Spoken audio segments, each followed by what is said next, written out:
অন্তর্বর্তীকালীন সরকার একটি শ্বেতপত্র প্রকাশ করেছে।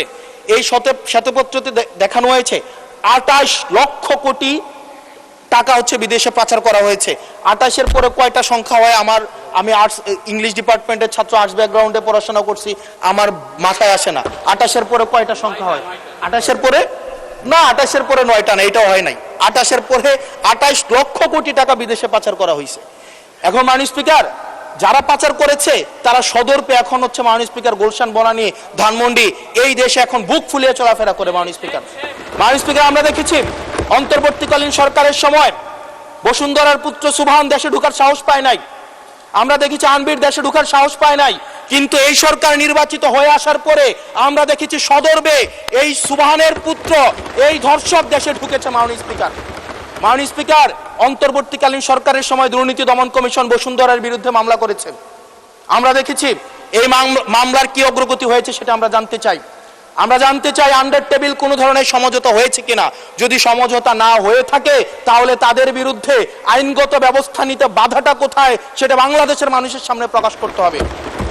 মাননীয় স্পিকার, অন্তর্বর্তীকালীন সরকার এই বসুন্ধরা গ্রুপ যারা বিদেশে টাকা পাচার করেছে, মানুষের সম্পদ দখল করেছে এবং মিডিয়ার মধ্য দিয়ে আওয়ামী লীগের গুম খুন হত্যাকে যারা বৈধতা দিয়েছে তাদের খুঁটির জোর কোথায় সেটা আমরা জানতে চাই। মাননীয় স্পিকার, আমরা মাননীয় স্পিকার অবশ্য শুনতে পেয়েছি, বললে অবশ্য অনেকে রাগ করে। মাননীয় সদস্য, আপনার সময় শেষ হয়ে গেছে, তারপরেও চিফ হুইপ মহোদয় অনুরোধ করেছেন আরো 3 মিনিট বাড়ানো হলো। থ্যাংক ইউ মাননীয় স্পিকার।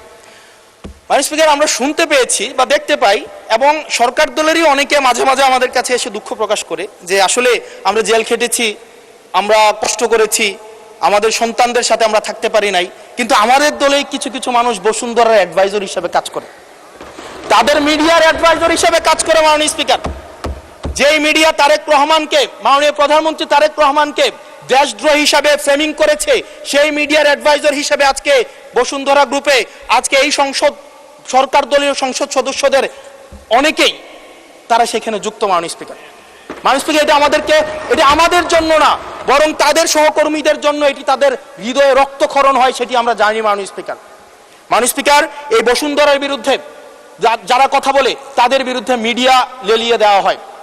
মাননীয় স্পিকার, আমরা যারা ঋণ খেলাপি, যারা ব্যাংকগুলোকে দখল করেছে, যারা গণতন্ত্র পথকে রুদ্ধ করেছে, গুম খুনের বৈধ, একটু ওয়েট করেন, সময় তো দিবে, আসতেছে, শেষ হোক।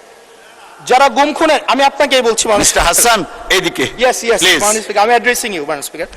যারা গুম খুনের বৈধতা উৎপাদন করেছে তাদের বিরুদ্ধে আমরা অন্তত বিএনপি থেকে স্ট্রিক্ট আমরা অ্যাকশন দেখতে চাই। মাননীয় স্পিকার, মাননীয় প্রধানমন্ত্রী প্রতিশোধ পরায়ণ হন নাই, আমরা সেটাকে ওয়েলকাম জানাই। মাননীয় স্পিকার, প্রতিশোধ পরায়ণ না হওয়া আর সুবিচার নিশ্চিত না করা দুইটা এক না। মাননীয় স্পিকার, আমরা ওয়েলকাম করি উনি প্রতিশোধ পরায়ণ হন নাই, ব্যক্তিগত রাগ ক্ষোভের ঊর্ধ্বে উনি উঠতে পেরেছেন, কিন্তু আমরা এটা ওনার কাছ থেকে শুনতে চাই, উনার দলের কাছ থেকে শুনতে চাই গুম খুনের হত্যার উনি সুবিচার নিশ্চিত করবেন, উনি আইনের শাসন নিশ্চিত করবেন এবং এতদিন ধরে যারা নিয়ন্ত্রিত মিডিয়ার মাধ্যমে এই ফেসিবাদের পক্ষে যারা বয়ান উৎপাদন করেছেন তাদের বিরুদ্ধে উনি সুবিচার নিশ্চিত করবেন। মাননীয় স্পিকার, আমাদের প্রতিহিংসার কথা বলছি না, প্রতিশোধ পরায়ণতার কথা বলছি না। মাননীয় স্পিকার, আজকে এই জায়গাতে আমরা আবার দেখতে পাচ্ছি যেটা আমাদেরকে শঙ্কার মধ্যে ফেলে, রাজনৈতিক প্রতিহিংসার রাজনীতি আবার শুরু হচ্ছে। মাননীয় স্পিকার, একজন সরকার দলীয় একজন প্রতিমন্ত্রীর বিরুদ্ধে কথা বলায় মিডিয়ার একজন সম্পাদকের বিরুদ্ধে মামলা করা হয়েছে। মাননীয় স্পিকার, এটা খুবই দুঃখজনক। ওনাকে জেলে নেওয়া হয়েছে একজন প্রতিমন্ত্রীর বিরুদ্ধে কথা বলায়।